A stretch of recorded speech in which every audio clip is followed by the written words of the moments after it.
साल है 1192। तराइन के मैदानों में दो विशाल सेनाएं एक ऐसे युद्ध के लिए आमने सामने खड़ी हैं जिसका प्रभाव आने वाले कुछ समय में भारत के इतिहास और भविष्य को बदल कर रख देगा। एक तरफ है अंतिम हिंदू सम्राट पृथ्वीराज चौहान, वहीं दूसरी तरफ है अफगानिस्तान के गौर प्रदेश से आया हुआ एक महत्वाकांक्षी शासक मोहम्मद गौरी। यह सिर्फ दो व्यक्तियों की लड़ाई नहीं है, यह भारत के भविष्य की दिशा तय करने वाला पल है। इस युद्ध में पृथ्वीराज का साथ दे रहे हैं राजपूती सेना के कमांडर और दिल्ली के गवर्नर गोविंद राय और कई अन्य राजपूत राजा। इस युद्ध में पृथ्वीराज की जीत का मतलब है आने वाले अगले सैकड़ों सालों तक हिंदुस्तान में हिंदू साम्राज्य की ध्वजा पताका फहराती रहेगी। इस युद्ध में मोहम्मद गौरी का साथ दे रहा है एक तुर्क गुलाम सेनापति कुतुबुद्दीन ऐबक, जो एक कुशल धनुर्धर भी है। गौरी की जीत का सीधा सा अर्थ है कि भारत आने वाले सैकड़ों वर्षों तक विदेशी आक्रांताओं के चंगुल में फंसा रहेगा। क्या हुआ इस भयानक ऐतिहासिक युद्ध का परिणाम, आइए जानते हैं इस मेडिवल इंडिया की हिस्ट्री के पहले वीडियो में। पृथ्वीराज चौहान 12वीं सदी के महान राजा थे जो चौहान वंश के शासक थे। उनका साम्राज्य मुख्य रूप से दिल्ली और अजमेर के क्षेत्रों में फैला हुआ था। वह अपनी बहादुरी, युद्ध कौशल और न्यायप्रियता के लिए प्रसिद्ध थे। उन्होंने 1178 ईस्वी से लेकर 1192 ईस्वी तक दिल्ली पर शासन किया। इसी समय अफगानिस्तान के गजनी राज्य का शासक था मोहम्मद गौरी, जिसका असली नाम मोहम्मद बिन सम था। उसने अपना साम्राज्य बढ़ाने के लिए अपने पड़ोसी देशों पर अनेकों आक्रमण किए। इसी समय मोहम्मद गौरी की नज़र समृद्ध इंडियन सब कॉन्टिनेंट पर पड़ी। यहाँ की अपार धन संपदा ने गौरी को बहुत आकर्षित किया।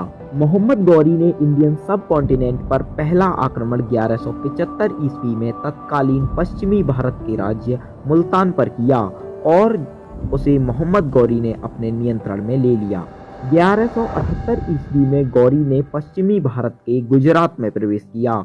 इस दौरान उसे राजपूत राजा भीमदेव से सामना करना पड़ा, लेकिन गौरी को इस अभियान में सफलता नहीं मिली। हालांकि इस दौरान वह यहाँ के कुछ छोटे छोटे राज्यों पर अपनी पकड़ बनाने में सफल रहा। इसके बाद गौरी ने पंजाब और आसपास के इलाकों में हमला करना शुरू कर दिया। 1180 ईस्वी में गौरी ने लाहौर को अपने कब्जे में ले लिया। 1186 ईस्वी में मोहम्मद गौरी ने गजनी से लाहौर तक के सभी क्षेत्र में अपने शासन को मजबूत किया। उसने दक्षिणी पंजाब, कश्मीर और अन्य क्षेत्रीय राज्यों पर कब्जा करने की कोशिश की। गौरी ने भारत के उत्तरी हिस्सों पर मजबूत बेस तैयार किया, जिससे उसके आक्रमणों की गति और तीव्र होने लगी। और अब मोहम्मद गौरी धीरे धीरे दिल्ली की ओर बढ़ने लगा। सिंध, सियालकोट और पेशावर पर अपना कब्जा कर लिया और लाहौर के शासक खुसरो शाह मलिक को भी हराकर लाहौर पर भी उसने कब्जा जमा लिया। साल 1191 ईस्वी में ही उसने तवार हिंद यानी आज के भटिंडा किले को भी अपने कब्जे में ले लिया। उसका भटिंडा पर कब्जा करना पृथ्वीराज के लिए सीधी चुनौती थी। इसके बाद वह दिल्ली की ओर बढ़ने लगा, जहां 1191 ईस्वी में तराइन के मैदानों में गौरी का सामना हुआ पृथ्वीराज की विशाल सेना से।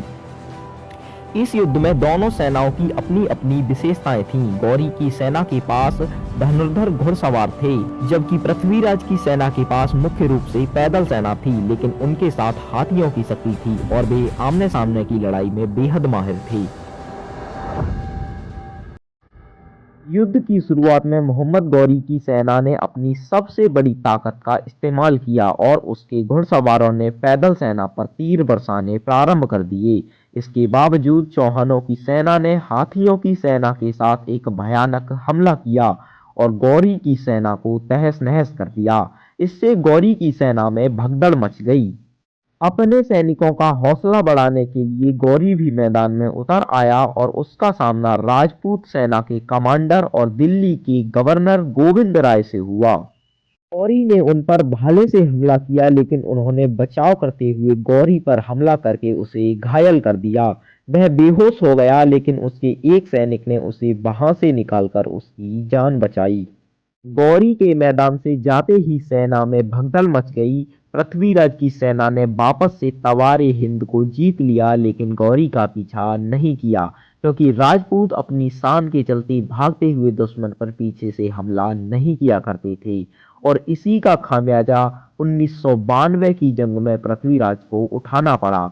ऐसा कहा जाता है कि गौरी को पृथ्वीराज ने सिर्फ एक बार नहीं बल्कि ऐसे ही 17 बार जीवन दान दिया था। इस युद्ध में चौहानों की इतनी बड़ी जीत का सबसे बड़ा कारण था राजपूत राजाओं का एकजुट होना, लेकिन यह एकता ज्यादा दिन नहीं टिक सकी। राजपूत राजा आपस में ही झगड़ने लगे और इसके चलते दिल्ली साम्राज्य कमजोर होने लगा। गौरी के पृथ्वीराज पर पुनः आक्रमण करने का सबसे बड़ा कारण बना कन्नौज का राजा जयचंद्र। जयचंद की पुत्री संयोगिता और पृथ्वीराज एक दूसरे से प्रेम करते थे, लेकिन जयचंद इसके सख्त खिलाफ था। उसने अपनी बेटी का स्वयंवर करने का फैसला किया, जिसमें सभी प्रमुख राजाओं को आमंत्रित किया, लेकिन पृथ्वीराज को आमंत्रित नहीं किया। यहाँ तक कि जयचंद ने पृथ्वीराज का अपमान करने के लिए उनकी एक मिट्टी की मूर्ति बनवाई और उसे स्वयंवर मंडप के द्वार पर द्वारपाल के रूप में खड़ा कर दिया। संयोगिता इस सब से खुश नहीं थी और उन्होंने पृथ्वीराज को संदेशा भेजा। स्वयंवर के दिन तक पृथ्वीराज कन्नौज आ चुके थे। जब संयोगिता से वर चुनने को कहा गया तो उन्होंने सभी राजाओं को नजरअंदाज करके उस मूर्ति के गले में वरमाला डाल दी और तभी पृथ्वीराज आकर संयोगिता को अपने साथ दिल्ली ले गए, जहां उन्होंने संयोगिता से शादी की।